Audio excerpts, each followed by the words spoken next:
దేవునికి స్తోత్రం.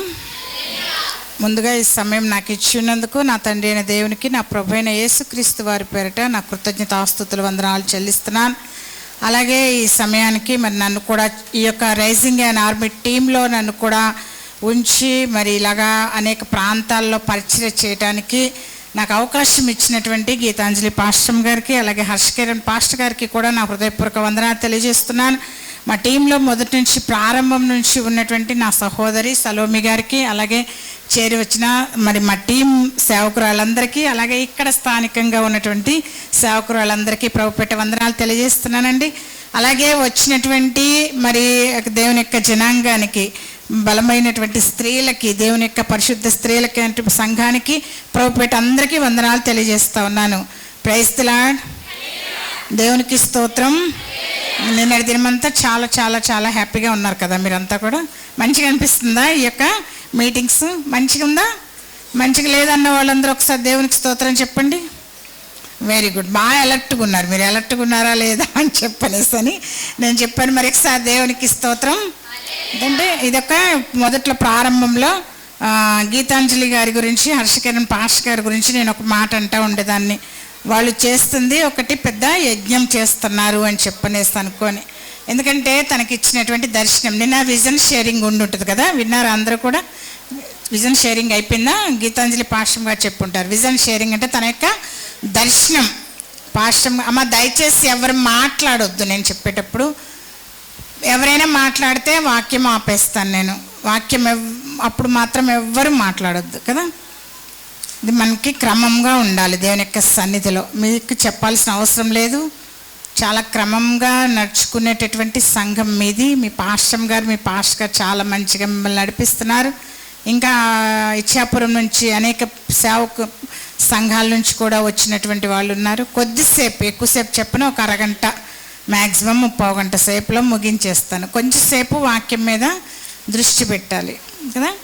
మొదట్లో ఏమనేదాన్ని అంటే వాళ్ళు చేస్తున్నటువంటి స్త్రీలని బలపరచడానికి, అనేక మంది స్త్రీలని బలపరచాలా. ఎందుకు మేమందరం ప్రభులోనే ఉన్నాం కదా, మమ్మల్ని ఎందుకు బలపరచడం, మాకు అవసరం ఏముంది అనుకోవచ్చు కదా. ఎట్లా ఉంటుందయ్యా అంటే మన పరిస్థితి లాంతర్లు ఉండేవి వెనకటి దినాలు, తెలుసు కదా మీకు అందరికీ.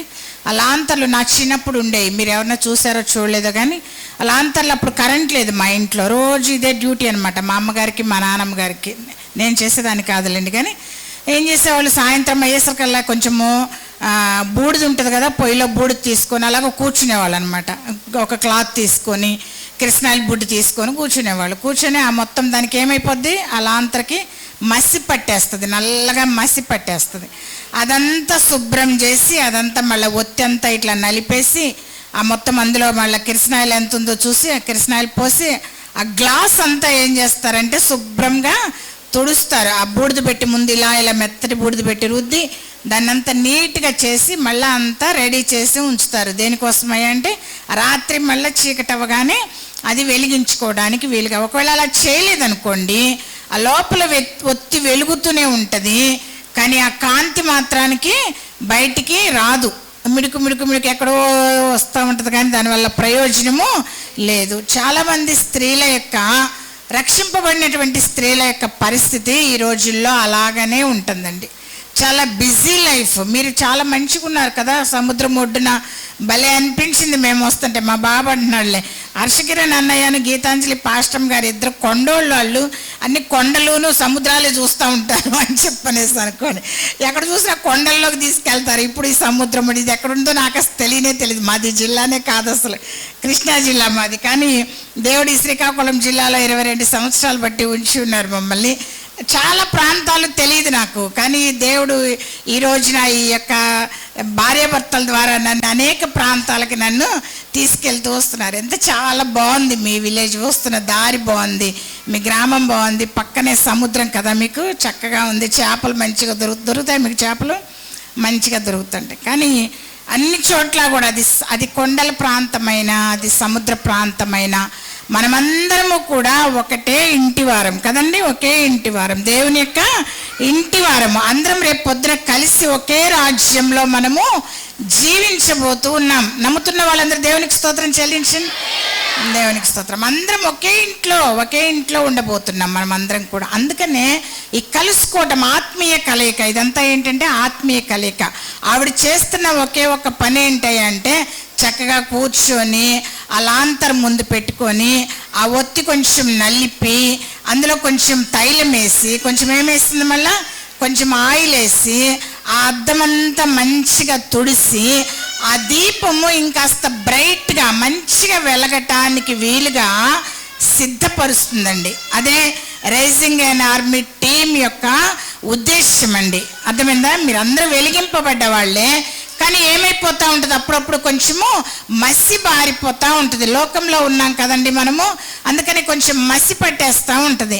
అదంతా సరిచేయటం కోసము దేవుడు చిన్న వయసు అయినప్పటికీ కూడా గీతాంజలి సిస్టర్ గారికి ఆ యొక్క దర్శనాన్ని ఇచ్చున్నారు. తను మాతో షేర్ చేసుకుంది ప్రారంభంలో, సిస్టర్ గారు దేవుడు నాతో ఇట్లా మాట్లాడాడు అని అంటే, మేము కూడా నేను ఒక స్త్రీగా 22 సంవత్సరాలు బట్టి దేవుని యొక్క సేవలో ఈ శ్రీకాకుళం జిల్లాలో ఒంటరిగా నిలిచి పరిచర్య చేస్తూ ఉన్నానండి. అందుకే నన్ను మరి వాళ్ళకి ఎవరైతే చూపించారో వాళ్ళతోటి మాట్లాడుతూ వచ్చినారు. మేమందరం కలిసి కొన్ని సంవత్సరాలుగా ఈ యొక్క పరిచర్యని కొనసాగిస్తూ ఉన్నాం. ఆ యొక్క పరిచర్యలో భాగంగానే ఇక్కడికి వచ్చినాం. నిన్నటి దినానే నేను రావాల్సి ఉంది, కానీ ఒక పని వల్ల రాలేకపోయినాను. నా మనసు అంతా మీ దగ్గరే ఉంది. నా మనసు అంతా మీ దగ్గరే ఉంది, కానీ ఈరోజు దేవుడు నాకు అవకాశం ఇచ్చినాడు. నా మాటలు వెనక్కి వినిపిస్తున్నాయి కదండి.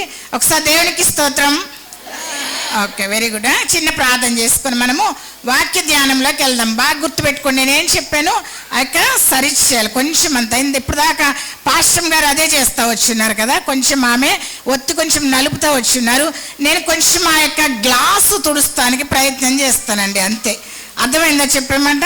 ఆ గ్లాస్ కొంచెం తుడిస్తే బ్రైట్గా వెలుగుతాం. చాలా ఎక్కువగా వెలుగు చాలా దూరానికి వెళ్తుంది. మారుమూల ప్రాంతంలో ఉన్న ఈ డొంకూరు ఇప్పుడు శ్రీకాకుళం జిల్లాలో ఇంకా అనేక చోట్లకి వెళ్ళిపోయిందండి.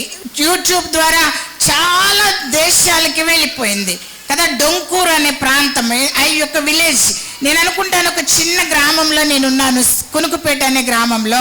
కానీ నేను అక్కడ ఉన్న తర్వాత ఈ కునుకుపేట అనే గ్రామం చాలా ప్రాంతాలకు వెళ్ళింది. ఎక్కడికి వెళ్ళినా కునుకుపేట, నేను చేసిన పరిచర్య కునుకుపేట, చిన్న గ్రామం అది. అట్లా యేసు ప్రభు పుట్టింది కూడా ఒక చిన్న గ్రామంలో, బెత్లెహేం. కానీ అది ప్రపంచం అంతా ఈరోజు అది వెళ్ళిపోయింది కదా, భూమి అంతా వెళ్ళిపోయింది. డొంకూరు అనే గ్రామం కూడా చాలా చోట్లకి వెళ్ళిందండి. కాబట్టి చిన్న ప్రార్థన చేసుకొని మనం వాక్య ధ్యానంలోకి వెళ్దామండి. చిన్న ప్రార్థన, దయచేసి అందరూ నాతో పాటు సహకరించాలి. బిడ్డలు చిన్నపిల్లలు ఎవరైనా ఈ చెమటకి ఇబ్బంది పడుతుంటే దయచేసి వెనక్కి తీసుకువెళ్ళండి అమ్మా. మిగతా వాళ్ళకి డిస్టర్బెన్స్ లేకుండా చూడండి. మిమ్మల్ని వెళ్ళమనానని కోపగించుకోకండి. ఇబ్బంది పడుతున్న తల్లి ఉంటేనే వెళ్ళండి, లేదంటే ఉండండి, మీ ఇష్టం అది. చిన్న ప్రార్థన చేస్తాను. ప్రభువైన దేవా, పరిశుద్ధమైన మా తండ్రి, మీ ఘనమైన ఉన్నతమైన నామానికే స్తుతులు స్తోత్రాలు చెల్లిస్తున్నాను. ఎంత గొప్ప దేవుడు, మహిమగల దేవుడు ప్రభా. ఈ మారుమూల ఇచ్చే సముద్ర పొడ్డున యొక్క చివరిలో నాయన ఇంత చక్కటి బిడ్డల్ని మీరు ఏర్పరచున్నారు, ఇంత చక్కటి మందిరాన్ని ఏర్పరచున్నారు. ఇక్కడ స్థానికంగా నిలిచి నాయన పరిచర్య చేస్తున్నటువంటి సేవకులను బట్టి, సేవకురాలను బట్టి మీకు స్తుతులు స్తోత్రాలు నాయన. వారు చేస్తున్న పని చాలా గొప్పది నాయన. అందరి బట్టి మిమ్మల్ని ఎంతగానో స్తుతిస్తున్నాను నాయన, ఘనపరుస్తున్నాను ప్రభా. మీకు స్తోత్రాలు చెల్లిస్తూ వస్తున్నాను. మరొకసారి నాయన నిలబడుతున్న నేను ఇక్కడ చేరి వచ్చిన ఏ ఒక్కరికన్నా యోగ్యురాలని కాదు నాయన. నాకు ఇచ్చిన అవకాశం, నాకు ఇచ్చిన సమయం నాయన మీ కొరకు నాయన, మీకు వాడబట్టడానికి నన్ను మరొకసారి బలపరచమని, మీ ఆత్మచేత నింపమని యేసుక్రీస్తు ప్రభువారి అత్యున్నత నామమున స్తుతించి ఘనపరిచి ప్రార్థిస్తున్నాను ప్రియాప్రమ తండ్రి, ఆమేన్. దేవునికి స్తోత్రం. మీరు అలా అంటూ ఉంటే అందరూ ఎలర్ట్గా ఉన్నారని తెలుస్తూ ఉంటుంది నాకు. ఓకే, అయితే ఇందాక ఏం చెప్పాను, మనము అది వెలుగు, దేవుడు మనల్ని వెలిగించి ఉన్నాడు కదా, మనమందరం కూడా వెలిగింపబడి, నరుని ఆత్మ యెహోవా పెట్టిన దీపం కదా. మన అందరి ఆత్మలు రక్షింపబడ్డాయి, అంటే వెలిగింపబడ్డాం.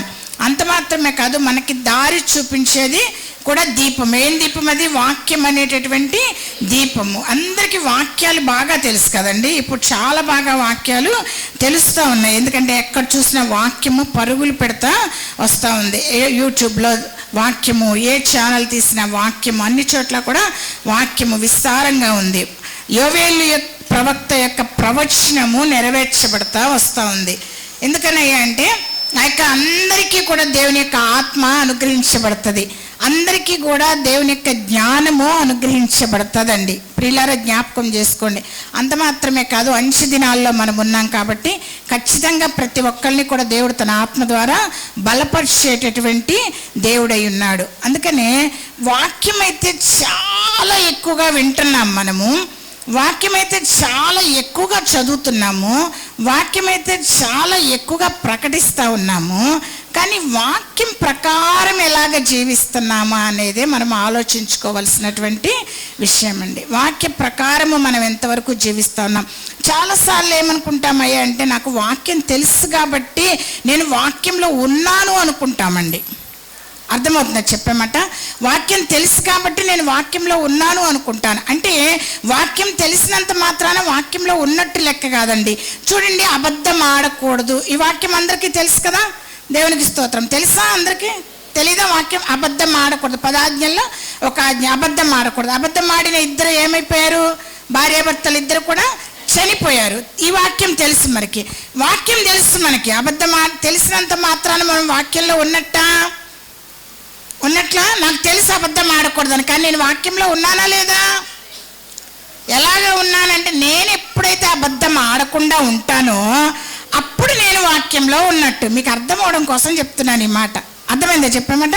నేను ఎప్పుడైతే అబద్ధం ఆడకూడదని వాక్యం ఉంది కదా ప్రభా, నేను ఇక్కడ నుంచి అబద్ధం ఆడను అని ఎప్పుడైతే నన్ను నేను కట్టుకుంటానో అప్పుడు నేను వాక్యంలో నిలిచి ఉన్నట్టు లెక్కండి. ఇది చాలా జాగ్రత్తగా పరీక్షించుకోవాల్సినటువంటి అంశం. ఈ రోజు నుంచి ప్రతి వాక్యాన్ని మీరు ఇలాగ పరీక్షించుకుంటూ గనక ఉండగలిగితే ఎంతమంది వాక్యంలో ఉన్నాము అన్న సంగతి మనకి అర్థమవుతుంది. అయితే మనం వాక్యంలో దేవుడు మాట్లాడుతూ వస్తున్నటువంటి ఒక మాట మీకు చూపిస్తాను. మనల్ని మనము వెలిగించుకుంటూ ఉండాలంటే మన దగ్గర ఒక దీపం ఉందంట. అది చాలా జాగ్రత్తగా ఉంటే మన దేహం అంతా లేదా మన జీవితం అంతా వెలుగుమయంగా ఉంటుందంట. మనకందరికీ తెలిసినటువంటి వాక్యమే. మీకు తెలియని వాక్యం అంటూ ఏది లేదు, కొత్తది మీకేం చెప్పట్లేదు. ఉన్నదాన్నే మనము సరి చేసుకుంటూ వస్తున్నాం. చూడండి, ఒకసారి ఎవరైనా చదవగలిగే వాళ్ళు చదవండి అమ్మా. మత్తయి సువార్త 6వ అధ్యాయము 22, 23 వచనాలు. మత్తయి సువార్త ఎవరైనా చదవచ్చు, వెనక నుంచి అయినా కానీ.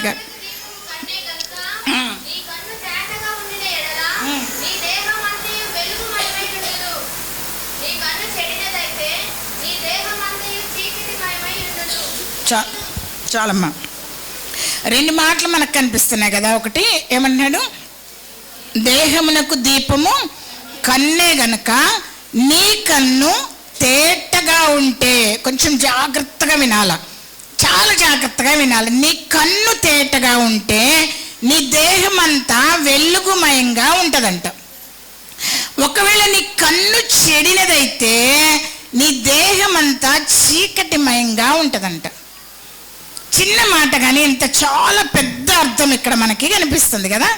కన్ను తేటగా ఉంటే, కన్ను తేటగా ఉంటామంటే ఏంటి? నేను కళ్ళ డాక్టర్ దగ్గరికి వెళ్ళి చూపించుకోవాలా ఇప్పుడు అక్క అనొచ్చు మీరు అందరూ కూడా. అమ్మగారండి, నేను ఇప్పుడు వెంటనే అర్జెంటుగా కళ్ళ డాక్టర్ దగ్గరికి వెళ్ళిపోతాను, నా కళ్ళు తేటగా ఉన్నాయో లేదో. కళ్ళు అంటే కన్నులు కాదండి, దృష్టి, చూసేటటువంటి విధానం. మనం చూసేటటువంటి విధానం, నువ్వే ఏ యొక్క దృష్టి కలిగి ఉంటావో అది నీ యొక్క ఆలోచన మీద ప్రభావం చూపిస్తుంది. నీ ఆలోచన ఎలాగైతే ఉంటుందో నీ మాట అలాగే ఉంటుంది. నీ మాట ఎలాగుంటుందో నీ ప్రవర్తన అలాగే ఉంటుంది. నీ ప్రవర్తన ఎలాగుంటుందో నీ బ్రతుకు అలాగే ఉంటుంది. ఎక్కడి నుంచి ప్రారంభమవుతుంది? కంటి దగ్గర నుంచి ప్రారంభమవుతుంది. మీకు 3 విషయాలు చెప్పి నేను ముగించేస్తానండి నా సమయంలో. అర్థమైంది కదా? 3 విషయాలు. ఎవరైనా రాసుకోగలిగితే రాసుకోండి, లేదంటే గుర్తుంచుకోగలిగితే గుర్తుంచుకోండి. మొట్టమొదట గమనించండి, కన్ను చెడినదైతే ఏమవుతుందంటే అది మన యొక్క దృష్టికోణాన్ని మార్చివేస్తుందండి. ఏం చేస్తుంది? నువ్వు చూసే విధానాన్ని మార్చివేస్తుంది. నీ ఆలోచన విధానాన్ని మార్చివేస్తుంది. నువ్వు మామూలుగానే ఉంటావు, అప్పటిదాకా నీకు మంచిగా కనిపించింది చెడ్డగా కనిపిస్తూ ఉంటుంది, చెడ్డగా ఉన్నది మంచిగా కనిపిస్తూ ఉంటుంది. అప్పటిదాకా ఆమె నీకు మంచిగా స్నేహితురాల్లాగానే ఉంటుంది. ఎప్పుడైతే నువ్వు చూసే విధానం, ఎవరో వచ్చి చెప్తారు, ఆవిడ సంగతి నీకు తెలుసా, ఆమె ఎవరితో మాట్లాడుతుంది పలానా వాళ్ళతోటి, వాళ్ళ ఇంటికి వచ్చాడు కదా, నువ్వు చూసావా ఎప్పుడైనా కానీ? ఆడెవడు అసలు వచ్చాడు, అలా ఆయన లేనప్పుడే వస్తున్నాడు, నిన్నదాకా నీకు మంచిగా ఉందామే, కానీ ఇప్పుడు ఎవరో వచ్చి ఏదో చెప్పారు కదా, చెప్పేసరికల్లా ఇప్పటి నుంచి నువ్వు చూసే విధానం మారి, అవునా నిజంగా వస్తున్నాడా, ఇప్పుడేమైపోతుంది, ఆమె పాపం మంచిగా మాట్లాడుతుంది, రోజులాగానే మాట్లాడుతుంది, కానీ ఇప్పుడు నీకు రోజులాగా నువ్వు ఆ మాటని తీసుకోలేకపోతున్నావు, రోజులాగా నువ్వు అంత సహవాసం చేయలేకపోతున్నావు, రోజులాగా నువ్వు అంత ప్రేమగా ఉండలేకపోతున్నావు. ఆమె ఏదన్నా పెడుతున్నా కానీ కాక నీకు అది మంచిగా అనిపించట్లేదు. ఎక్కడ మార్పు వచ్చిందండి? ఆమెలో మార్పు రాలేదు, కానీ ఈమె చూసే విధానంలో మార్పు వచ్చింది. ప్రియులారా, నీ కన్ను చెడినదైతే నీ యొక్క దృష్టి కోణం మారిపోతుంది, నువ్వు చూసే విధానం మారిపోతుంది. నువ్వు ఎప్పుడైతే మారిపోతుందో నీ ఆలోచన మారిపోతుంది. నీ ఆలోచన ఎప్పుడైతే మారిపోతుందో నీ ప్రవర్తన మారిపోతుంది. ఇప్పుడు దాకా దేనికైతే భయపడతా వచ్చినావో ఆ పర్వాలేదులే అనుకుంటావు. ఇక్కడ నుంచి ఏమనుకుంటావు? పర్వాలేదులే, తేలిగ్గా తీసుకుంటావు. చూడండి, మీకు ఒక ఉదాహరణ చూపిస్తాను. మనకు తెలిసినటువంటి మాటలు. ఆదికాండము 3వ అధ్యాయంలో వచ్చినట్లయితే అక్కడ ఒక స్త్రీ మనకి కనిపిస్తుంది కదా. మొట్టమొదటి స్త్రీ ఎవరామె? అవ్వ కనిపిస్తుంది కదా. ఈమెకు ఒక విషయం తెలుసు, తన భర్త ద్వారా ఈమెకు ఒక విషయము తెలుసు. ఏం తెలుసాయంటే దేవుడు ఆ తోట మధ్యలో 2 చెట్లను సృజించాడు. ఒకటి జీవవృక్ష ఫలము, రెండవది మంచి చెడ్డల తెలివినిచ్చే వృక్ష ఫలం. ఈ వృక్ష ఫలాన్ని గనక తింటే నీవు చచ్చెదవు అని దేవుడు చెప్పాడు. ఈ సంగతి ఆమెకి తెలుసు.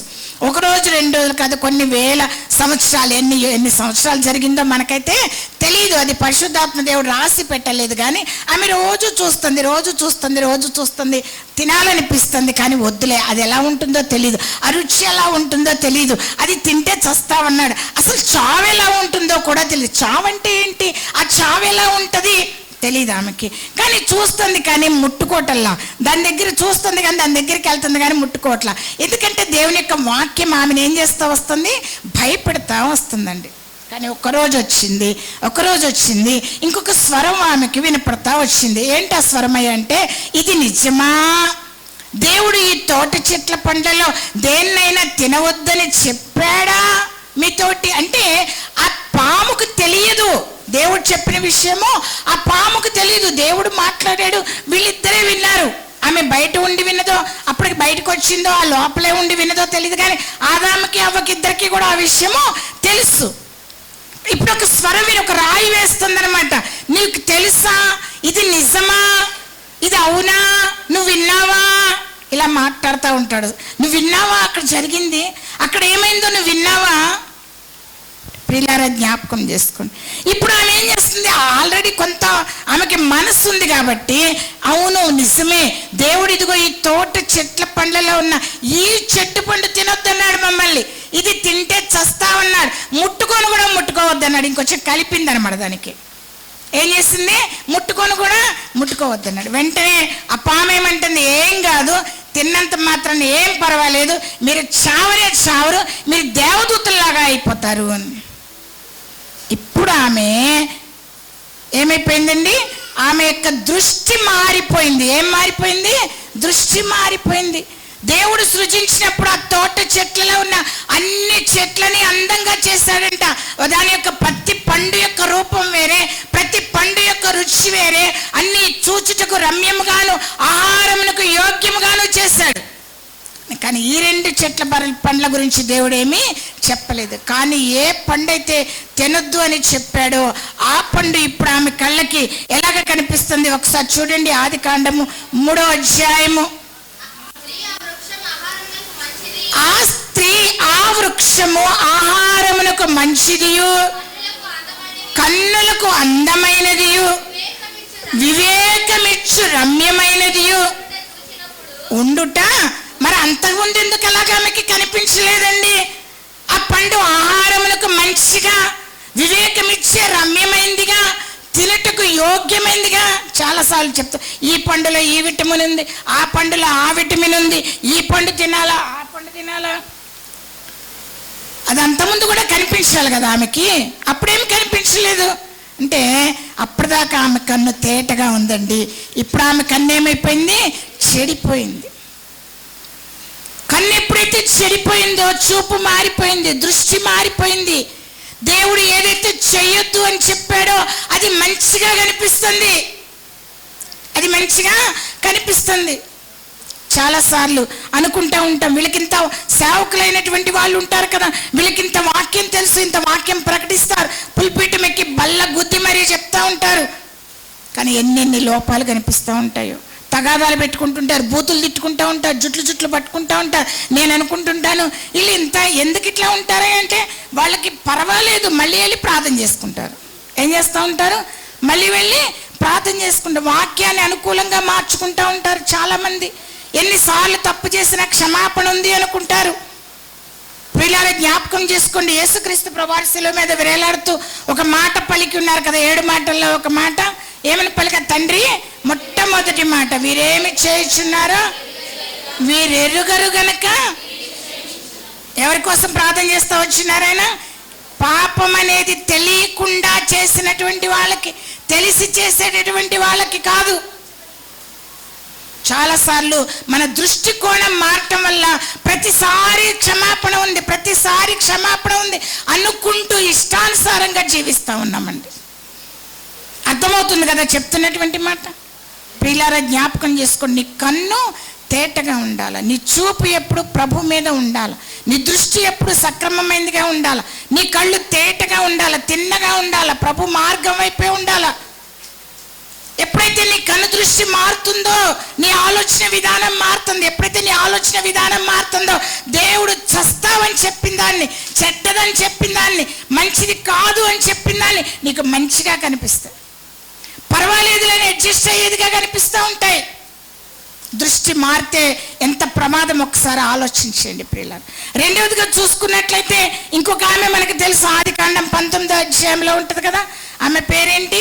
లోతు యొక్క భార్య. ఆమె పేరు కూడా రాయటానికి ఇష్టపడలే. పరిశుద్ధాత్మ దేవుడికి ఎంత అసహ్యం అనిపించిందో మనకు తెలియదు, కానీ లోతు గారిని బట్టి ఆమె పేరు రాయబడింది. లోతు భార్య అంట. ఆమె పేరు ఎక్కడ రాయబడలే, లోతు భార్య.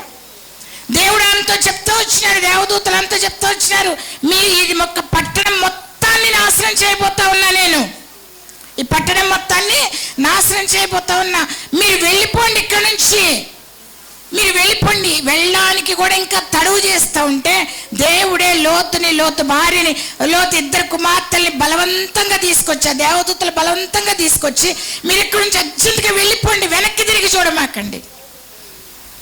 వెనక ఏమున్నాయండి? చాలా చాలా చాలా విడిచిపెట్టి, బీరువాల్లో ఉన్న బట్టలు ఉన్నాయి, సర్దుకొని పెట్టుకున్న బట్టలు ఉన్నాయి, ఇంకా దాచుకున్నటువంటి బంగారం ఉంది, దాచుకున్నటువంటి డబ్బులు ఉన్నాయి, చుట్టాలు ఉన్నారు, బంధువులు ఉన్నారు, స్నేహితులు ఉన్నారు, ఇరుగు పొరుగు వాళ్ళు ఉన్నారు, వాళ్ళు ఉన్నారు, వదిళ్ళు ఉన్నారు, అక్కలు ఉన్నారు, తమ్ముళ్ళు ఉన్నారు, మరదళ్ళు ఉన్నారు, చాలా మంది ఉన్నారు. ప్రియులారా, ఒకసారి ఆలోచించేయాలి. ఇంకా దేవుని దగ్గరికి వచ్చి కూడా నీ యొక్క చూపు తేటగా ఉండకపోతే, ఏవి విడిచిపెట్టి వచ్చావో వాటి మీద గనక నీ దృష్టి ఉంది అని అంటే, మనం కూడా ఏమైపోతాము? లోతు భార్యలాగే అయిపోతామండి. ఇశ్రాయేలు జనాంగం ఐగుప్తు దేశం నుంచి బయలుదేరి వచ్చినప్పుడు చాలా మంచిగా సంతోషంగా వచ్చిన్నారు. వాళ్ళు చాలా ఉత్సాహంతో వచ్చినారు. మాకు స్వతంత్రత వచ్చింది, మేము వెళ్ళిపోతున్నాము కనాను దేశానికి. నిజానికి 40 రోజుల్లో వెళ్ళాలి వాళ్ళు, కానీ వాళ్ళకి ఎన్ని సంవత్సరాలు పట్టింది? 40 సంవత్సరాలు పట్టింది వాళ్ళకి. 40 సంవత్సరాలు, 40 years పట్టింది వాళ్ళకి. కొన్ని రోజులు అయిన తర్వాత రోజు దేవుడు కురిపిస్తున్నటువంటి ఆహారము చవి సారములు లేని ఆహారంగా మారిపోయిందంటే వాళ్ళకి.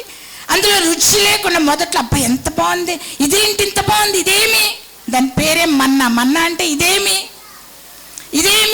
ఎంత బాగుంది, కొత్త నూనె, కొత్త ఆవప్పు, రుచి కలిగి ఉంది, ఆహా ఎంత తేలిగ్గా ఉంది, మనం పొలం దున్నక్కర్లేదు, విత్తనాలు విత్తక్కర్లేదు, పంట కొయ్యక్కర్లేదు, కష్టపడక్కర్లేదు, తెల్లవారి పాటికి మన పాలెం చుట్టూ ఉంటుంది, పోయి కూర్చుకోవటమే, ఎంత బాగుంది. కొద్ది రోజులు అయ్యేసరికి ఏంటి రోజు ఈ మన్నా తినలేక చేస్తున్నాం, ఇది చవి సారములు లేని ఆహారం అంటున్నారంట వాళ్ళు. ఏమంటున్నారు దాన్ని? చవి సారములు లేని ఆహారము. వాళ్ళకంటే గుర్తొస్తున్నాయంట. చూడండి, సంఖ్యాకాండము 11వ అధ్యాయంలో ఉంటుంది. అక్కడ తిన్న కీరకాయలు, దోసకాయలు, తెల్లగడ్డలు భలే చదువుతూ ఉంటారు వరుసన.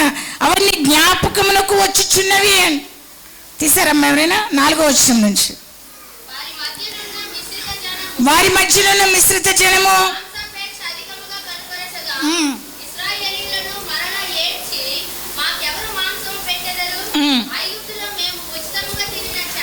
ఐగుప్తులో మేము ఉచితంగా తినిన చేపలను, కీరకాయలను, దోసకాయలను, కూరాకులను, ఉల్లిపాయలను, తెల్లగడ్డలను.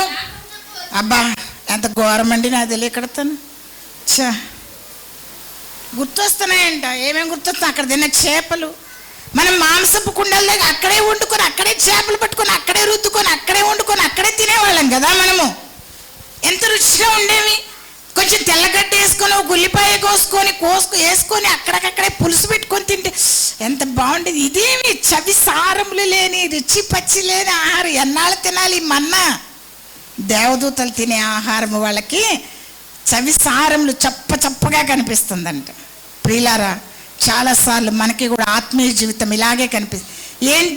ఏంటి ఎంతసేపు ఎప్పుడు చూసినా ఈ కష్టాలే, ఎప్పుడు చూసినా ఈ బాధలే, ఎప్పుడు చూసినా ఈ సమస్యలే, ఎప్పుడు చూసినా ఈ శ్రమలే, ఎప్పుడు చూసినా ఇబ్బందులే.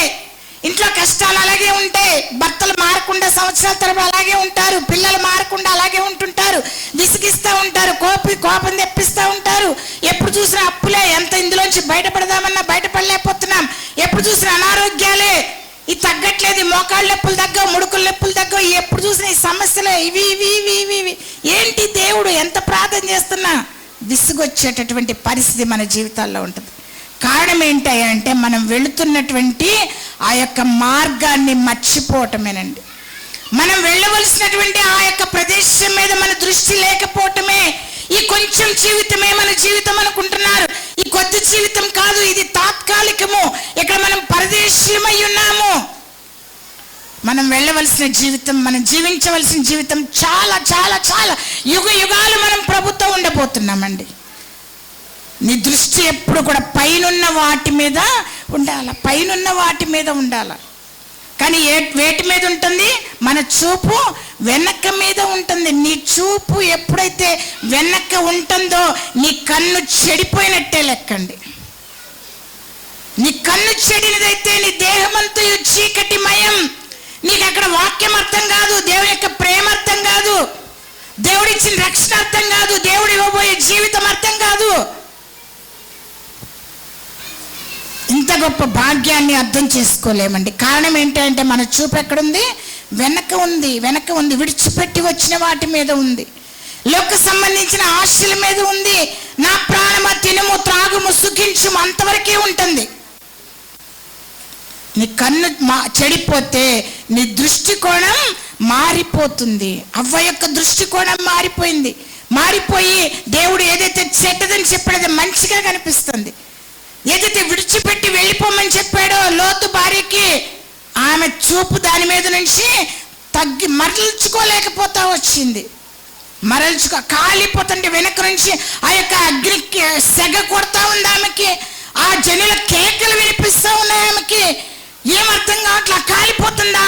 అయ్యో నా బంగారం బీరువాలో పెట్టేనే, అయ్యో నా డబ్బులు ఉండిపోయినాయే, అయ్యో నేను మంచి కొనుక్కున్న ఇంకా కుట్టించుకున్న ఒక్కసారి కట్టుకొని మంచి మంచి చీరలు ఉండిపోయినాయే, అయ్యో మా బంధువులు ఉండిపోయారే. ప్రియులారా, జ్ఞాపకం చేసుకోండి. ఇంకొకటిగా చూసుకుందాం. చూడండి, మన చూపు నీ కన్ను చెడిందైతే నీ యొక్క దేహమంతయు చీకటిమయము. ప్రియులారా, జ్ఞాపకం చేసుకోండి. దైవజనుడు అయినటువంటి మోషే గురించి అహరోను మిరియాములు ఒక మాట మాట్లాడుకుంటా ఉన్నారు. చూడండి, సంఖ్యాకాండము 12వ అధ్యాయము 1, 2, 3 వచనాలు.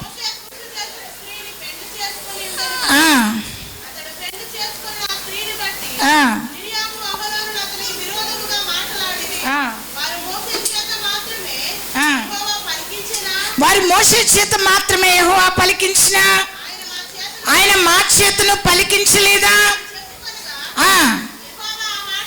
యెహోవా మాట వినెను. ప్రియులారా, జ్ఞాపకం చేసుకోండి. నీ కన్ను చెడినదైతే ప్రారంభంలో నీకు ఎవరైతే మంచిగా కనిపించారో వాళ్ళు ఇప్పుడు నీకు చెడ్డగా కనిపిస్తూ ఉంటారు. నీవు దేవుని దగ్గరికి వచ్చిన మీ సేవకులు ఎక్కడో కనిపించారు. అమ్మ, దేవుడి తర్వాత మా సేవకులే అన్నట్టుండేది, నీకు మా ఆత్మీయ తల్లిదండ్రులే అన్నట్లుండేది. కానీ ఇప్పుడు ఏమైపోతుంది? ఏంటి, దేవుడు ఏమతోనే మాట్లాడుతున్నాడా? మాతో మాట్లాడట్లేదా? మాకు లేడా దేవుడు? మేము ఇంటి దగ్గర కూర్చొని ప్రార్థన చేసుకుంటే మా ప్రార్థన వింటలేదా? మా ప్రార్థన విని మా ఎన్నో కార్యాలు మా జీవితాల్లో జరిగించలేదా? ఎవరికి వ్యతిరేకంగా మాట్లాడుకుంటున్నారండి? ఏర్పరచబడిన వారికి వ్యతిరేకంగా వాళ్ళిద్దరికీ తెలుసు ఏ పరిస్థితుల్లో మోషే పుట్టాడు అన్న సంగతి తెలుసు కదా. ఆ కాలమందు పిల్లలందరూ చనిపోతా ఉంటే ఆ కాలమందు మోషే పుట్టాడు. ఆ తల్లి 3 నెలలు ఆ పిల్లవాడిని దాచింది. ఆ తర్వాత దాచలేని తెలిసి జమ్మ పెట్టెలో పెట్టినప్పుడు అదే మిరియామ పెట్టె వెనకాల వెళ్ళింది. తన తల్లిని తీసుకొచ్చి ఆయాగా పెట్టింది. మళ్ళీ మోషే వచ్చినప్పుడు అహరోన్ని దేవుడు మోషేకి తోడుగా ఇచ్చాడు. వాళ్ళిద్దరు ప్రవచించేటటువంటి వాళ్ళు, నిజంగానే దేవుడితో మాట్లాడేటటువంటి వాళ్ళు. కానీ ఇక్కడికి వచ్చేసరికల్లా ఒక చిన్న పొరపాటు కనిపించేసరికల్లా వ్యతిరేకంగా మాట్లాడుకుంటున్నారండి. ఏమైపోయింది? ఆ జరిగిన పని వాళ్ళకి నచ్చకపోయేసరికల్లా వాళ్ళ దృష్టికోణం మారిపోయిందండి. మోషే ఎక్కడి నుంచి వచ్చాడో, మోషే ఎవరి చేత ఏర్పరచబడ్డాడో, మోషే ఎవరి పిలుపుకు లోబడి వచ్చాడో అవన్నీ మర్చిపోయారు. ఏంటి ప్రతిదానికి దేవుడు దేవుడు నీతోనే మాట్లాడుతున్నాడు, మాతో మాట్లాడట్లేదా?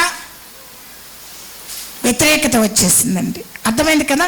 నీ కన్ను చెడిందైతే నీ దృష్టికోణం మారిపోతుంది, నీ చూసే విధానం మారిపోతుంది, నీ ఆలోచన విధానం మారిపోతుంది. నీ ఆలోచన విధానం ఎప్పుడైతే మారిపోతుందో దాన్ని బట్టే నీ ప్రవర్తన ఉంటుంది.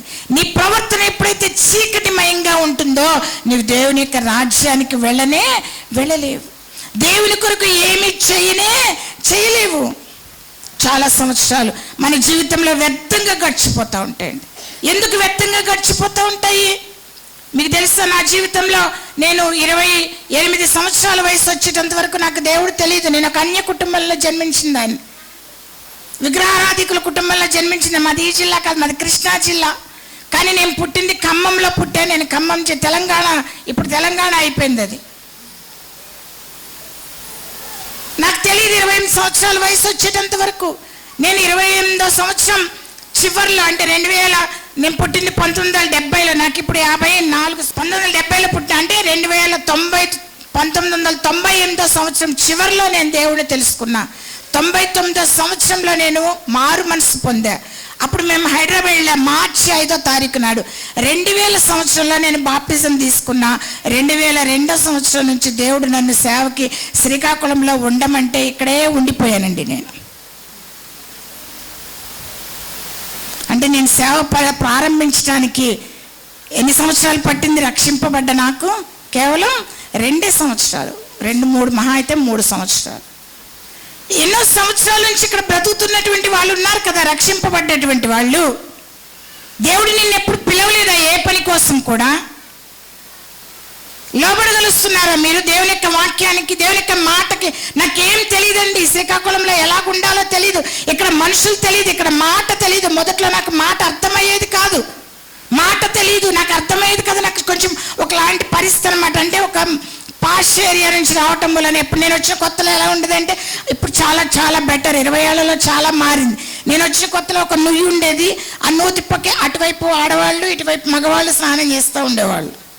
ఇప్పుడు కూడా కొన్ని చోట్ల అలా ఉంది పరిస్థితి. అంటే ఇక్కడున్న వాతావరణాన్ని, ఇక్కడున్న పరిస్థితులను బట్టి నాకు అర్థమయ్యేది కదా ఎందుకు ఇట్లుంటారో ఆడవాళ్ళు అనుకునేదాన్ని నేను. బాత్రూమ్లు చిన్నదైనా కట్టుకోవచ్చు కదా, తడికలైనా కట్టుకోవచ్చు కదా, ఇలాగ ఓపెన్గా బాత్రూంలో స్నానం. ఇప్పటికీ మా చర్చిలో చాలామంది జాకెట్లు లేకుండా కూర్చునే వాళ్ళు ఉన్నారండి, ఆడవాళ్ళు మా చర్చిలోనే ఉన్నారు. మా జిల్లాలో చచ్చిపోయే ముసలోళ్ళు కూడా జాకెట్ వేసుకొని తీరాల్సిందే అనమాట. నాకు ఇట్లాంటి చోట నాకు ఉండటానికి తెలియదు, కానీ ఒకటే తెలుసు, నా దేవుడు నన్ను ఇక్కడ ఉండమని చెప్పాడు. అదొక్కటే నాకు తెలుసు. ప్రియమైన సహోదరి, ఎప్పుడైనా ఆలోచించావా? నీ పరిస్థితులు నిన్ను భయపెట్టవచ్చేమో, నీ చుట్టూ ఉన్న వాళ్ళ మాటలు నిన్ను భయపెట్టవచ్చేమో. దేవుడు నీతో మాట్లాడుతున్నాడు, దేవుని యొక్క పరిచయమని, నీ పక్కన వాళ్ళకి వెళ్ళి సువార్త ప్రకటించమని, నీ ఎదురుంగ వాళ్ళకి వెళ్ళి నీ ప్రేమని ఇవ్వమని, నీ పక్కన వాళ్ళకి వెళ్ళి నీ యొక్క సహాయం అందించమని ఎప్పుడైనా ఆలోచించావా? అక్కడికి పోతే వాళ్ళు ఏమనుకుంటారోనయ్యా, ఇక్కడికి పోతే మా ఆయన ఊరుకోవడేనేమయ్యా, అక్కడికి వెళ్తే ఇంకెవరేమనుకుంటారోనయ్యా. ప్రియులారా, జ్ఞాపకం చేసుకోండి, నీ దృష్టి ఎప్పుడు నీ ప్రభు మీద ఉండాలి. నిన్నన్నటువంటి వాళ్ళు ఎవరు నీతో పాటు ఆయన పనిలోకి రాలేరు, ఆయన రాజ్యంలోకి కూడా రాలేరండి. వాళ్ళ మాటలు వింటే అక్కడే ఉండిపోతాము మనము, లేదంటే అవ్వలాగా శాపగ్రస్తులం అయిపోతాం, లేదంటే లోతు భార్యలాగా ఉప్పు స్తంభాలం అయిపోతాం. లేదా మిరియాములాగా శపించబడతాం. మిరియాము ఏమైపోయింది? శపించబడింది, కుష్టు వ్యాధి తెచ్చుకుంది. వింటున్నావా దేవుని యొక్క మాట? ప్రియమైన సహోదరి, దేవుడు నీతో మాట్లాడట్లేదా?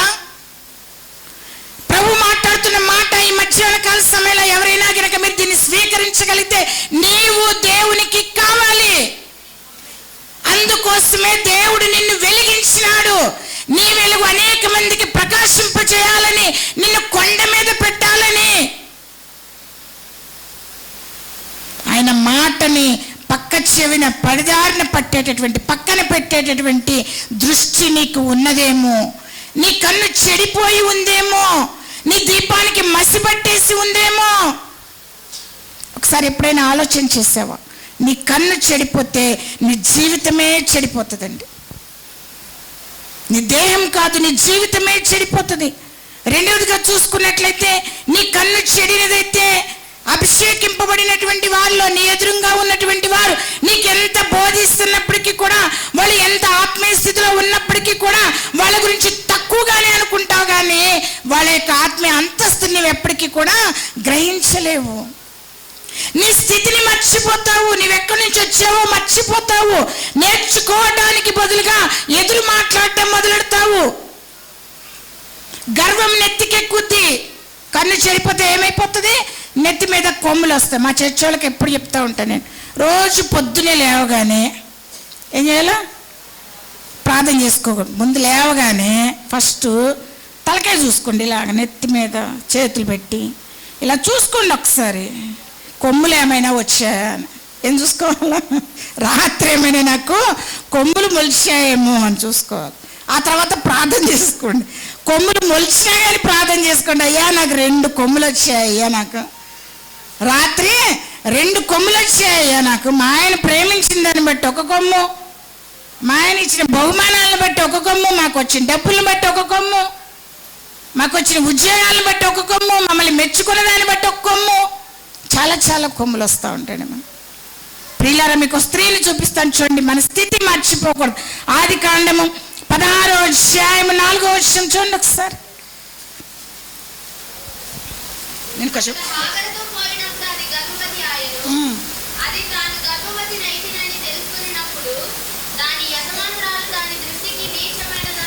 చాలమ్మా, నేను ఎక్కువ రెఫరెన్స్ చదివించట్లేదండి, ఎందుకంటే అందరికీ తెలిసినటువంటి మాటలే. వినండి చాలు, మీరు వింటే అర్థమైపోతుంది. రెఫరెన్స్లు చూసుకొని కూడా అవసరం లేదు, తెలిసినటువంటి మాటలే కాబట్టి. మనకు తెలుసు కదా, దేవుడు అబ్రహాముని పిలిచాడు. ఆదికాండం 12వ అధ్యాయం 1వ వచనం, అబ్రహామా, నువ్వు నీ దేశం నుండి, నీ బంధువుల యొద్ద నుండి, నీ తండ్రి ఇంటి నుండి బయలుదేరి నేను నీకు చూపించే దేశంకి వస్తే నేను నిన్ను ఆశీర్వదిస్తాను, గొప్ప జనముగా చేస్తాను. అంతే కదా, ఆకాశంలో నక్షత్రాల్లాగా నీకు సంతానం ఇస్తా, భూమి మీద ఇసుక రేణువులాగా నీకు సంతానం ఇస్తా. కానీ దేవుడు 10 సంవత్సరాలైనా కానీ అబ్రహాముకి బిడ్డల్ని ఇవ్వలేదండి. అబ్రహాంతో పాటు వచ్చింది అబ్రహాం యొక్క భార్య శారా. అబ్రహాం యొక్క భార్య ఎవరు? శారా. ఆమె పేరు శారా, ఇంకా అప్పటికి మార్చబడలేదు. ఆడవాళ్ళకి తొందరగా సలహాలు ఇచ్చే లక్షణం ఉంటుందండి. దూరిపోతాం మనం ఎందులోనైనా కానీ. మన మగాళ్ళు ఎవరైనా కొంచెం ముఖం అలా డల్గా పెట్టుకుంటే చాలు, ఏమండి అలాగున్నారు, ఏం జరిగింది, బయట ఎవరైనా ఏమైనా అన్నారా? వాళ్ళు మిమ్మల్ని ఎప్పుడైనా అడిగారా? వాళ్ళు ఎప్పుడైనా కానీ కాక మీ మగాళ్ళు ఎప్పుడైనా అడిగా, ఏమి అలాగున్నావు, ఏంటి ముఖం వాడిపోయింది, ఒంట్లో బాగాలేదు, ఎప్పుడైనా అడిగారా? వాళ్ళు తొందరగా అడగరండి. ఏ మగాడు నాకు తెలిసి అడగడు. నా ఆడవాళ్ళు మాత్రం దూరిపోతారు, ఏం బాగాలేదేంటి, ఏమైనా ఎవరిని వాళ్ళ ఇంటికి పోయావు కదా, ఆయన ఏమైనా అన్నారా, ఏం జరిగింది అక్కడ తెలుసుకునేదాకా మనము తెలుసుకొని ఊరుకుంటామా? అలాగే ఊరుకోము, సలహాలు ఇస్తూ ఉంటాము. ఇది చేస్తే బాగుండు, అది చేస్తే బాగుండు, ఇట్లా పోతే బాగుండు, అట్లా పోతే బాగుండు.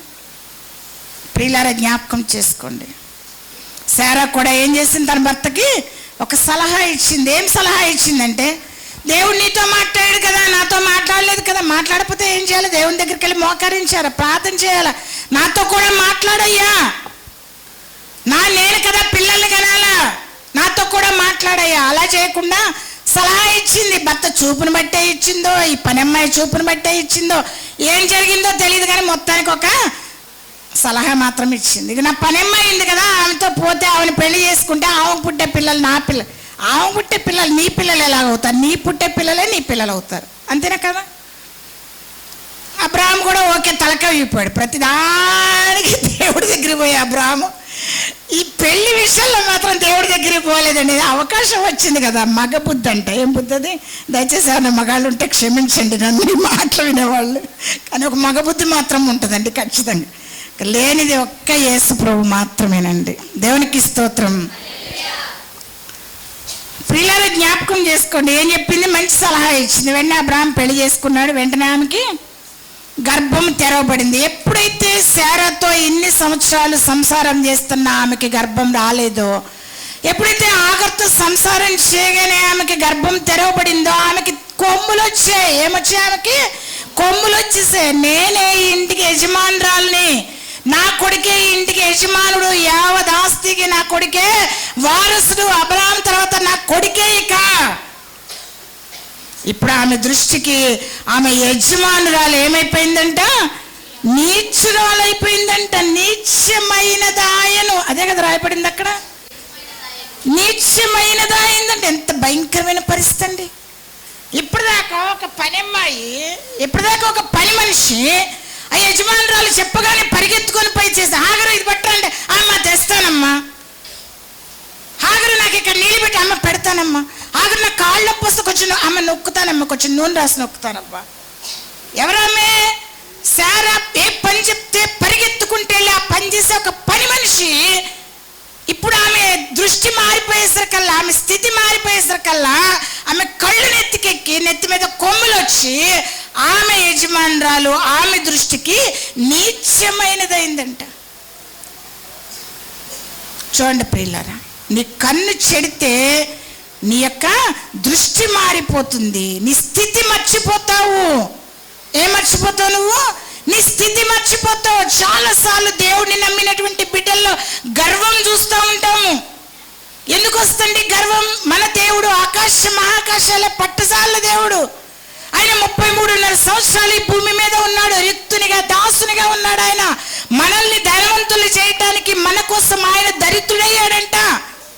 33.5 సంవత్సరాలని సిలువ మీద వేలాడుతూ కూడా ఎంతగా తగ్గించబడ్డాడు. ఒకసారి ఆలోచన చేసావా? ముఖం మీద ఉమ్మేశారంట, నీవు దేవుడు కాదని కొట్టారంట, చెంపల అరిచేత్తో కొట్టారంట. నీవు దేవుడు అయితే ప్రవచించు, నువ్వు ప్రవక్త అయితే ప్రవచించని హేళన చేశారు, అపహాసం చేశారు. ఎంత తగ్గించుకున్నాడు, ఎంత తగ్గించుకున్నాడు. సిలువ మరణము పొందినంతగా విధేయత పొందినవాడై. నీకు గుర్తుండట్లేదా సిలువ మరణము? మర్చిపోతున్నావా? సిలువను మర్చిపోతున్నావా? ప్రియమైన సహోదరి, ఒక్క క్షణం కూడా మన జీవితంలో సిలువను మర్చిపోతే మన మనుషులమే కాదండి. ప్రియులారా జ్ఞాపకం చేస్తాం, ప్రభు దగ్గర మోకరించిన ప్రతిసారి కూడా అర్ధరాత్రి లేచి కూర్చుంటాను నేను. నా గత జీవితంలో ప్రభా ఆ రాత్రి నేను ఎంత బాధపడ్డానో నాకు ఇంకా గుర్తుందయ్యా. ఆ రోజు నేను ఒకళ్ళ వల్ల ఎంత ఏడ్చానో నాకు ఇంత గుర్తుందయ్యా. నేను ఎంత అవమానింపబడ్డానో నాకు ఇంకా గుర్తుంది ప్రభా, నాకు ఇంకా గుర్తుంది. నేను మర్చిపోలేదయ్యా. నన్ను నువ్వు రక్షించావయ్యా, నన్ను నువ్వు పిలుచుకున్నావయ్యా. నువ్వు ఏ రోజున సిలువను మర్చిపోతావో ఆ రోజునే నీ నెత్తి మీదకి కొమ్ములు వచ్చి నీ దేహం అంతా చీకటైపోయి నీ చూపంతా మారిపోయి నీ ప్రార్థన కూడా మారిపోతుంది. ఇది ఇస్తేనే దేవుడు, ఇవ్వకపోతే దేవుడు కాదు అనేవాళ్ళు ఇంకా ఎంతో మంది ఉంటున్నారండి. అని ఇచ్చిందేంటో అర్థం చేసుకోలేకపోతున్నారు. ప్రియులారా జ్ఞాపకం చేసుకోండి, నీ చూపు మారకూడదు, చూసే విధానం మారకూడదు, నీ కన్ను చెడిపోకూడదు, నీ కన్ను చెడిపోకూడదు. ఆమె యజమానురాలు ఆమె దృష్టికి నీచమైందంట. సారా తట్టుకోలేక భర్త దగ్గర నా ఉసురు నీకు తగులుతుంది, ఇప్పుడు చూసావా అది నాతో ఎలా ప్రవర్తిస్తుందో. నా పని మనిషి ఒకప్పుడు నా దగ్గర వంగి దండం పెట్టేది, ఇప్పుడు నన్ను లెక్క చేయట్లేదు, నేను పిలుస్తుంటే పలకట్లేదు, ఇష్టం వచ్చినట్టు ప్రవర్తిస్తున్నాను. అబ్రాహాం అన్నాడు, అది ఇంకా నీ పని మనిషి, నీ ఇష్టం వచ్చినట్టు చేసుకోండి. సారా తట్టుకోలేక ఆమెను బాధ పెడితే ఇప్పుడు ఏం చేస్తుందంట? ఆమె కడుపుతో ఉంది, కాస్త పారిపోతుందంట. ఏమైపోతుంది? పారిపోతుంది. ప్రియులారా ఆమెతో దేవుడు మాట్లాడుతున్నాడు. ఆ మాట చూసుకుందాం చూడండి ఒకసారి. 16వ అధ్యాయం ఆదికాండం 8వ వచనం. దేవుడు ఆమెను పిలుస్తున్న పిలుపు చూడండి. శారయి దాసివైన హాగరు, నీకు ఎక్కడి నుండి వచ్చితివి, ఎక్కడికి వెళ్ళొచ్చున్నావు?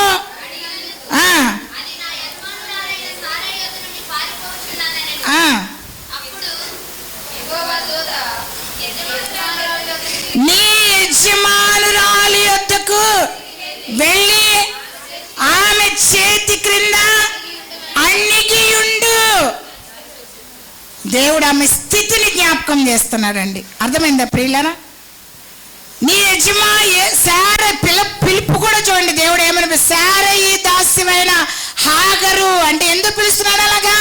ఆమె స్థితిని గుర్తు చేస్తా ఉన్నాడు దేవుడు. ఆమె స్థితిని గుర్తు చేస్తా ఉన్నాడు. ప్రియులారా జ్ఞాపకం చేసుకోండి, నీ కన్ను చెడిపోకూడదు. హాగరు మంచిది సరి చేసుకొని వెనక్కి వెళ్ళిందండి. అందుకనే ఆ తర్వాత మళ్ళా బయటకు రావాల్సిన పరిస్థితి వచ్చినప్పుడు ఈసారి దేవుడు ఆమెను శారయి దాసివైన హాగరు అనలేదు. హాగరు నీకేమి వచ్చింది, హాగరు అని పిలుస్తున్నాడు. ఎందుకంటే ఆమె అక్కడ సరి చేసుకుంది కాబట్టి, వెళ్ళింది కాబట్టి, యజమానురాలు చేతి కింద అణిగి ఉంది కాబట్టి ఆమె ఆశీర్వదింపబడిందండి. ప్రియులారా జ్ఞాపకం చేసుకోండి, నీ కన్ను చెడినదైతే నీ దేహమంతా చెడిపోతుంది, నీ ఆలోచన మారిపోతుంది, నీ దృష్టికోణం మారిపోతుంది, నువ్వు చూసే విధానం మారిపోతుంది, నీ స్థితి మర్చిపోతావు. ఇందాక చూసుకున్నాం కదా, సమూయేలు గ్రంథంలో ఒక ఆమె ఉంటుంది, 6వ అధ్యాయం 16వ వచనం. ఈమె పేరు మీకాలు. ఈమె ఎవరి భార్య? దావీదు యొక్క భార్య.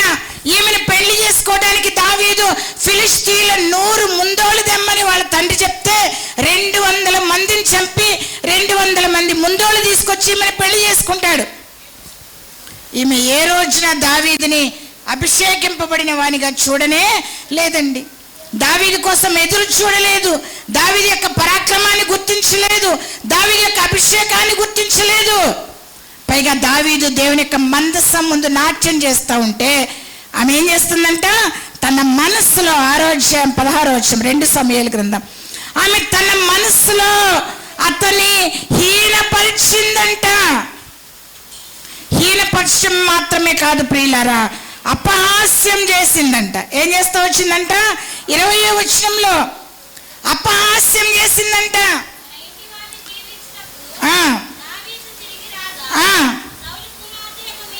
సౌలు కుమార్తె మీకాలు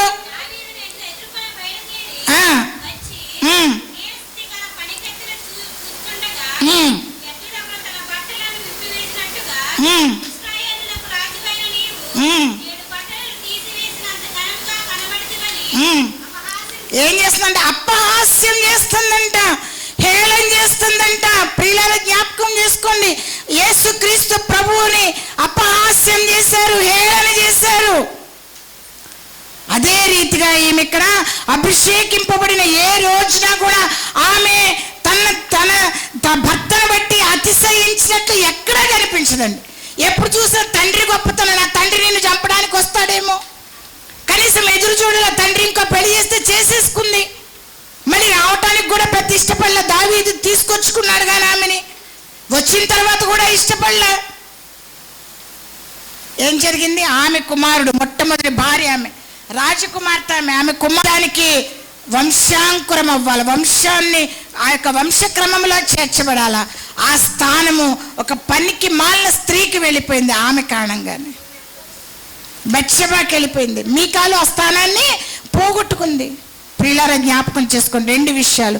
నీ కన్ను చెడిపోతే నీ దృష్టికోణం మారిపోతుంది. దేవుడు ఏదైతే చెడ్డవని చెప్పాడో అవి నీకు మంచివని చెప్పినవి చెడ్డగా కనిపిస్తూ ఉంటాయి. రెండవదిగా చూసుకున్నట్లయితే నీ కన్ను చెడిపోతే అభిషేకింపబడ్డ వాళ్ళు వాళ్ళని హీనపరుస్తూ ఉంటావు. వాళ్ళు నీ స్థితి మర్చిపోయి ఎదుటి వాళ్ళ గురించి ఇష్టానుసారంగా మాట్లాడుతూ ఉంటావు. నీ కన్ను చెడిపోతే నీ నెత్తి మీదకి కొమ్ములు వస్తాయి, గర్వం నీలోనికి వస్తుంది. నాశనమునకు ముందు గర్వము నడుచును. 3 విషయాలు కదా. 3వ విషయం త్వరగా, పర్వాలేదు సిస్టర్ గారు, 3వ విషయం చూసుకొని మనము ఈ యొక్క నాకు ఇచ్చిన సమయంలో ముగించడానికి చూస్తుంది. చూడండి ఒకసారి, మనము ఎప్పుడు కూడా ఈ లోకంలో ఉన్నంత వరకు కొంచెం జాగ్రత్తగా వినండి, యవ్వనస్తులు మరీ వినండి జాగ్రత్తగా మాట. ఈ లోకంలో ఉన్నంత వరకు కూడా నీవు దేవుని బిడ్డవేనా? దేవునిలో కొనసాగాలి. నువ్వు కొనసాగాలి అని అంటే ఒకే ఒక్క లక్షణం మనలో ఉండాలండి. అదేంటంటే జీవిత కాలం నేర్చుకునే లక్షణం ఉండాలి మనలో. ఏముండాలి? మనం శిష్యులమా గురువులమా? ఇప్పుడు మేము ఇక్కడ నుంచి మీకు వాక్యోపదేశం చేస్తున్నాం. నేను శిష్యురాలినా గురువునా? గురువు ఎవరు? మనందరికీ అందరికీ దేవుడు ఆయనే. మనమందరము సహోదరులము. ఎవరు? మనము సహోదరులు. కొంచెం మీకన్నా ఎక్కువ వచ్చు. మాకు అవకాశం దేవుడు ఇచ్చాడు. ఈరోజు నేను ఇక్కడ నిలబడ్డా. రేపు పొద్దున్న నీకు అవకాశం దేవుడు ఇస్తాడు. మన సిస్టర్ గారిని ఇందాక ఇప్పుడే నేను అప్రిషియేట్ చేస్తా వచ్చింది. చాలా గొప్ప పరిచర్య మీరు చేస్తూ ఉన్నారండి. ఇది మామూలు పరిచర్య కదా. ఆ సిస్టర్ వాక్యం చెప్తా ఉంటే అనుకో, ఆమె ఎంత చక్కగా వాక్యం చెప్తారని నాకు ఇంతవరకు తెలియదు. ఈ డయాస్, ఒక డయాస్ తను ఏర్పరచబట్టే, ఒక స్టేజ్ తను ఇవ్వబట్టి ఈరోజు ఎంతో మంది స్త్రీలు ఇలాగా నిలబడతా వస్తున్నారు. ఆ స్థానాన్ని మీకు ఇవ్వాలని తన యొక్క ఆశ, మిమ్మల్ని నిలబెట్టాలని తన యొక్క ఆశ. మీరు నిలబడితే ఒకవేళ అందరినీ ఈ లోకంలో తను చూడలేకపోవచ్చు. తన ద్వారా, తను పెట్టిన యొక్క మీటింగ్స్ ద్వారా, మిమ్మల్ని బలపరచడం ద్వారా నిలబడ్డ ప్రతి స్త్రీని రేపొద్దున ఆమె ఖచ్చితంగా దేవుని యొక్క రాజ్యంలో సంపాదించుకోగలుగుతారు. అందుకే మనకేముండాలయ్యా జీవిత కాలం. ఇప్పుడు నేనున్న నాకు చెప్పడం వచ్చేసిందిలే, నేను దేవుని దగ్గర వింటం మానేస్తే అయిపోతుంది. అక్కడైనా ఆత్మీయ స్థితిగా ఆగిపోతుంది, అక్కడే పడిపోతామండి. జీవిత కాలం మనకు ఒక లక్షణం ఉండాలి. అదేంటంటే నేర్చుకునే లక్షణం అండి. అందుకే మరియా ఉత్తమమైన దానిని ఎంచుకుందంట. ఉత్తమమైనది ఏంటి? నేర్చుకోవటమే ఉత్తమం. అర్థమైందా? నాకు తెలుసు అని ఎవరైతే అనుకుంటారో వాళ్ళు అక్కడే పడిపోతారండి. నేను ఎవరు చెప్తున్నా నాకు రెండే విషయాలు ఇష్టం అండి. నాకు రెండే విషయాలు ఇష్టం. ఏంటంటే నాకు ఏదైతే దేవుడు ఇచ్చాడో దాన్ని అనేక మందికి చెప్పడం ఇష్టం. ఎవరైనా చెప్పేవాళ్ళు ఉంటే ఎంతసేపు అయినా వినటం ఇష్టం. చెప్పడం ఎంత శ్రద్ధగా చెప్తానో వినటం అంతకన్నా శ్రద్ధగా వింటానండి. నేను అంతకన్నా శ్రద్ధగా వింటా. మొన్న నేను ఆమె ఎవరు ఇప్పుడు చెప్పారు కదా,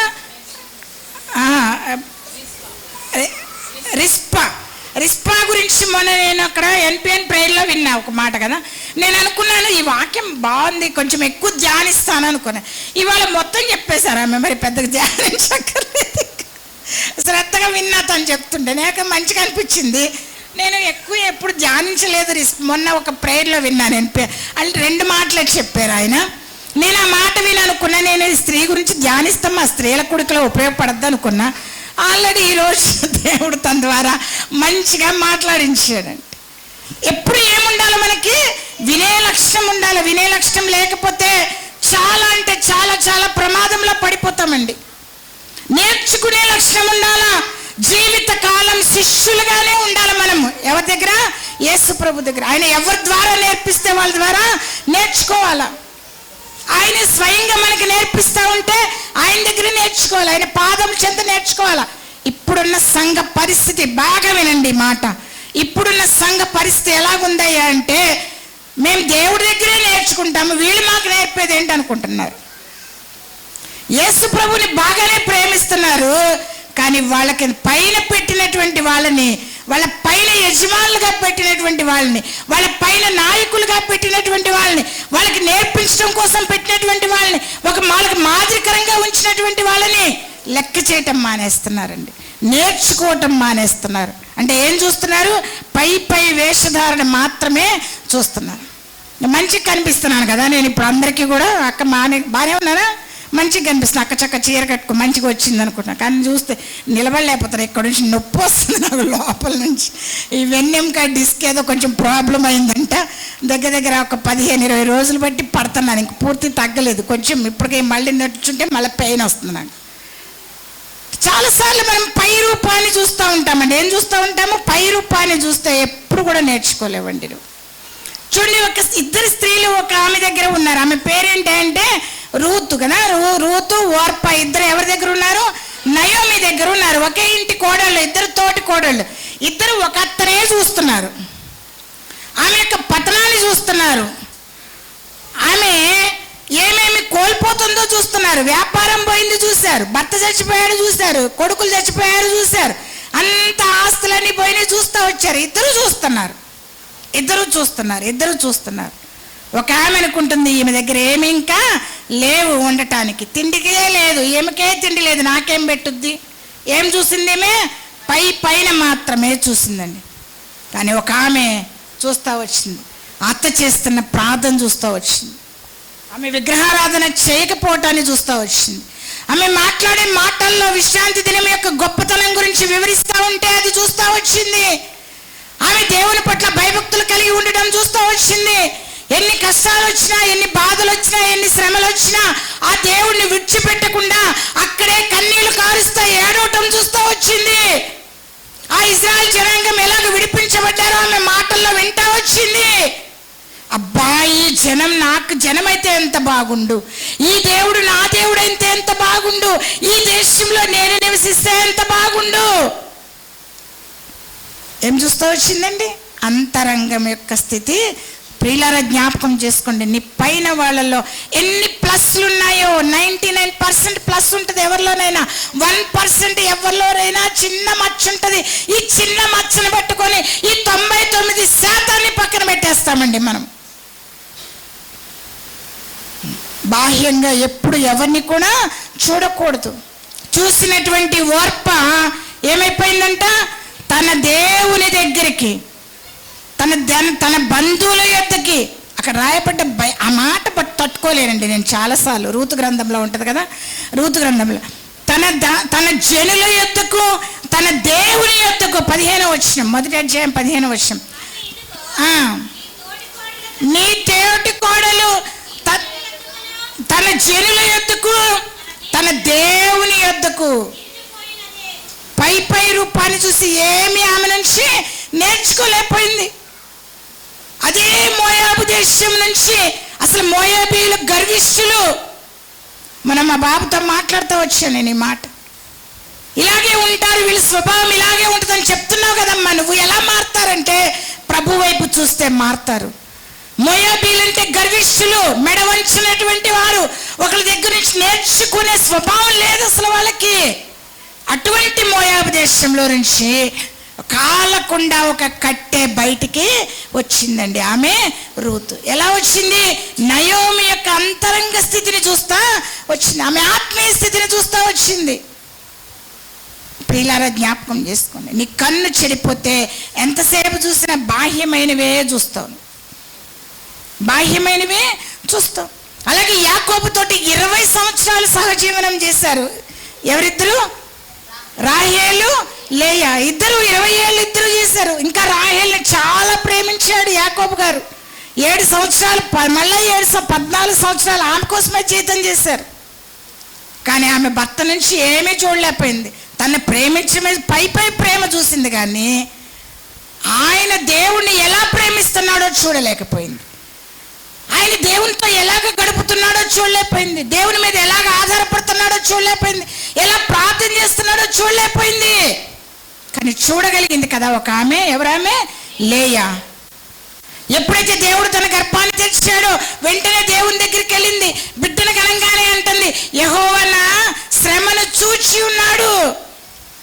తర్వాత మళ్ళీ బిడ్డను కన్నది, యెహోవా నన్ను జ్ఞాపకం చేసుకున్నాడు. చివరిగా అంటుంది, నేను దేవుణ్ణి స్తుతిస్తాను, భర్తను స్తుతిస్తానంటల్లా, దేవుణ్ణి స్తుతిస్తాను. చూడగలిగింది కదా లేయా.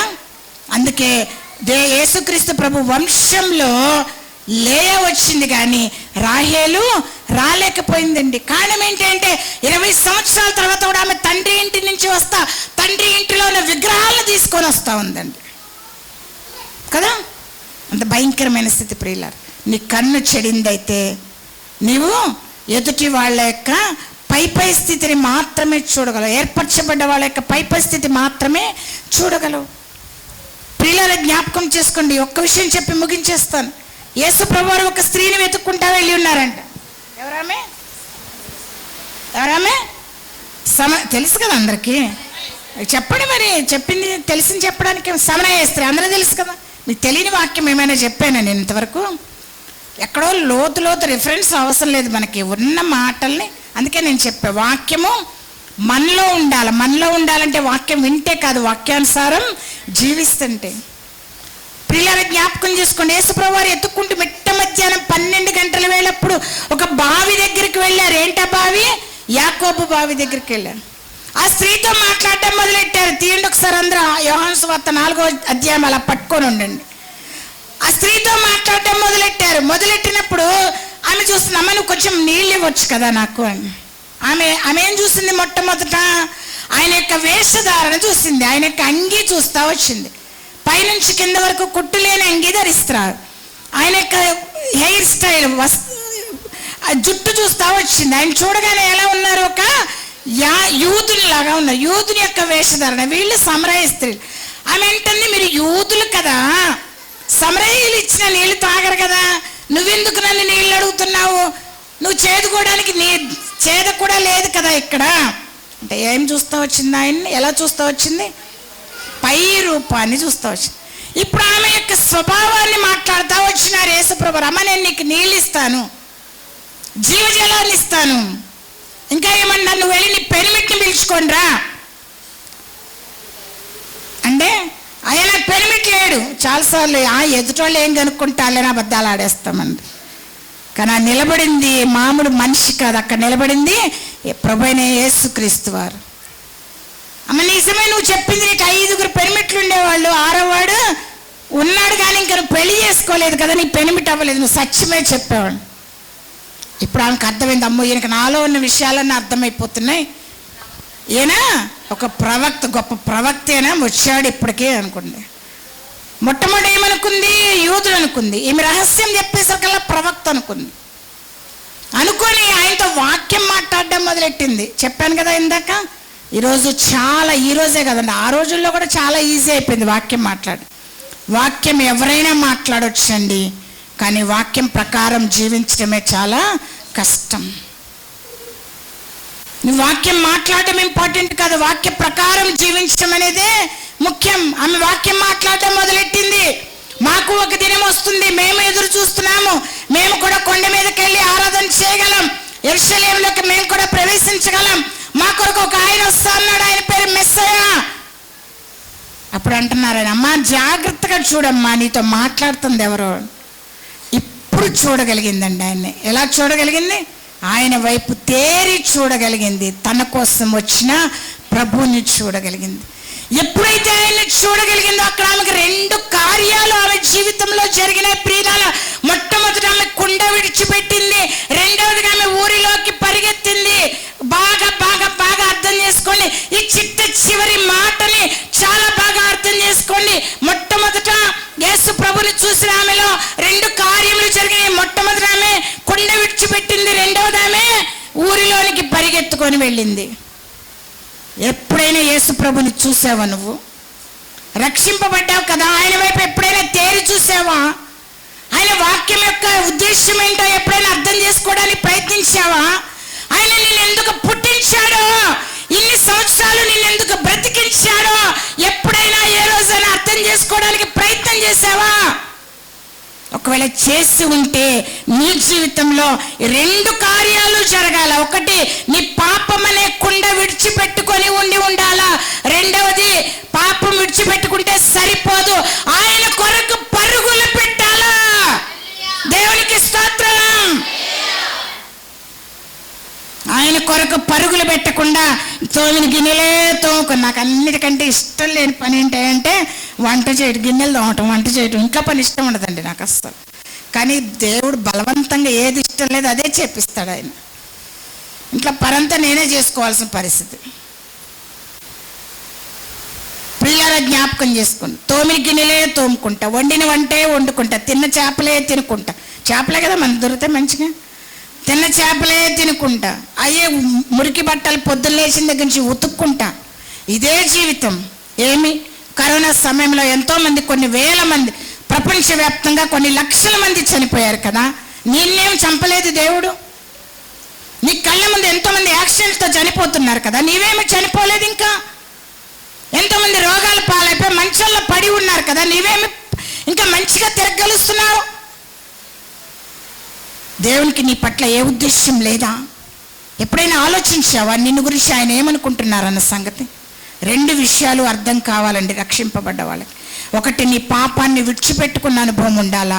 నిజంగా నీవు రక్షింపబడి ఉంటే ఖచ్చితంగా ఆయన కొరకు పరుగులు పెట్టే అనుభవం కూడా నీకు ఉంటుంది. మీకు తెలుసా, నేను రక్షింపబడిన తర్వాత, నేను బాప్తిజం తీసుకొని రక్షింపబడిన తర్వాత నాకు ఏదో ఒకటి చేయాలనిపించేది. నేను ప్రభుని అడిగేదాన్ని. మా అపార్ట్మెంట్లో ఉంటుంటే అందరికీ వెళ్ళి ఒక్కొక్కింటికి వెళ్ళి అడుగుతాను, తలుపు కొట్టి, అమ్మ మీకు ఏదైనా అవసరమా, నేను మీకోసం ప్రార్థన చేస్తాను. అలా అనిపించేది నాకు. ఖాళీగా ఉండబుద్ధి అయ్యేది కదా. ఒక ఆటోలో వెళ్తుంటే చూస్తూ ఉండేదాన్ని, వాళ్ళు నన్ను పలకరించేదాకా చూసేదాన్ని. ఒక ట్రైన్లో వెళ్తుంటే చూసేదాన్ని, ఒక బస్సులో వెళ్తుంటే చూసేదాన్ని. నెమ్మదిగా బైబిల్ తీసేదాన్ని. మొట్టమొదటి నేను అర్థం కావాలా, నేను క్రిస్టియన్ అని తెలియాలా. వాళ్ళు నెమ్మదిగా మాట్లాడుతుంటే అలాగే నా దేవుడి గురించి చెప్పేదాన్ని, నా సాక్ష్యంలో నుంచి చెప్పేదాన్ని. ఏదో ఒక రకంగా నా ప్రభువుని పరిచయం చేస్తూ ఉండేదాన్ని. మరి నీవెలాగున్నావు ప్రియమైన సహోదరి? నీ దృష్టి కరెక్ట్గానే ఉందా? నీ చూపు కరెక్ట్గానే ఉందా? నువ్వు వెలిగింపబడ్డావు కానీ దేవుని కొరకు ఆ వెలుగుని ప్రకాశింపజేస్తున్నావా, లేదంటే మసి పట్టిపోయి ఉన్నావా? ఈ మధ్యాహ్న కాల సమయంలో ఈ యొక్క డొంకూరు గ్రామంలో, ఇక్కడ ఈ మందిరంలో కూడుకున్న ప్రతి ఒక్క స్త్రీతోటి ప్రభు మాట్లాడుతున్నటువంటి మాట, నీ కన్ను తేటగా ఉందా, నీ కన్ను చెడిపోయి ఉందా? నీ కన్ను తేటగా ఉంటే నీ దేహం వెలుగుమయంగా ఉంటుంది, నీ జీవితం వెలుగుమయంగా ఉంటుంది. నీ కన్ను చెడిపోతే నీ దేహము చీకటిమయంగా ఉంటుంది. ప్రియులారా, జ్ఞాపకం చేసుకోండి, మనం వెలిగింపబడాలని మన ప్రభు యొక్క ఉద్దేశం అండి. మనం వెలిగింపబడాలి, అనేక మందికి ఉపయోగపడాలి అనేది దేవుని యొక్క ఉద్దేశం. ఒక్కొక్కరికి దేవుడు ఒక్కొక్క తలాంతు ఇస్తాడండి. సమరయ స్త్రీ పులిపీఠంకి వాక్యం చెప్పలేకపోవచ్చు, సమరయ స్త్రీ మందిరాలు కట్టలేకపోవచ్చు, కానీ ఆమె ఏం చేసిందంట? ఊరి వాళ్ళందరికీ సువార్తని ప్రకటించిందంట. ప్రియులారా, దయచేసి అందరూ మోకరించండి. నిజంగా నీతో ప్రభు మాట్లాడి ఉన్నాడని నీ మనసు, నీ మాటలు తాకి ఉంటే, ప్రభా నిజమే నాయన, నీవు నన్ను వెలిగించున్నావు, కానీ నేనైతే మసిపట్టి ఉన్నాను ప్రభా.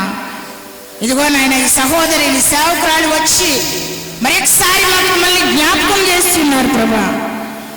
నాతో మాట్లాడి ఉన్నావు దేవా, నాతో మాట్లాడి ఉన్నావు దేవా. ఇదిగో నేను వెలిగించబడాలనుకుంటున్నాను. ఒక సేవకురాలు మీ ఒత్తిని నలిపిందేమో, ఒక సేవకురాలు మీలో నూనె పోసిందేమో, ఒక సేవకురాలు మీ దీపాన్ని రుద్దుతుందేమో.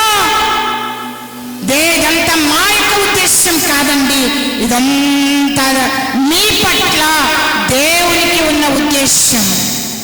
మీ పట్ల దేవునికి ఉన్న ఉద్దేశం అది నీవు అర్థం చేసుకోగలిగితేనే ఆయన కొరకు గొప్ప కార్యాలు చేయగలవు. ఇది మొదలుకొని గొప్ప కార్యాలు నీ జీవితంలో జరగాలని దేవుడు ఆశపడుతూ వస్తున్నాడు. గొప్ప పనులు నీ ద్వారా జరగాలని దేవుడు ఆశపడుతూ వస్తున్నాడు. నమ్మిన ప్రతి ఒక్కళ్ళు కూడా దయచేసి ప్రార్థనలో ఉండండి. ప్రభుని అడగండి, నోరు తెరిచి అడగండి, గొంతెత్తి అడగండి, కన్నీళ్లు కారుస్తూ అడగండి. ప్రభా నాతో మాట్లాడవయ్యా, ఇదిగో ఇప్పటిదాకా నాకు తెలియలేదు, ఈ క్షణం నేను నమ్ముతున్నానయ్యా. నన్ను ఏ చిత్తంతో, ఏ ఉద్దేశంతో నన్ను ఇంకా బ్రతికించి ఉంచినావు, నన్ను రక్షించావో ఆ చిత్తం నా పట్ల నెరవేరాలి నాయన.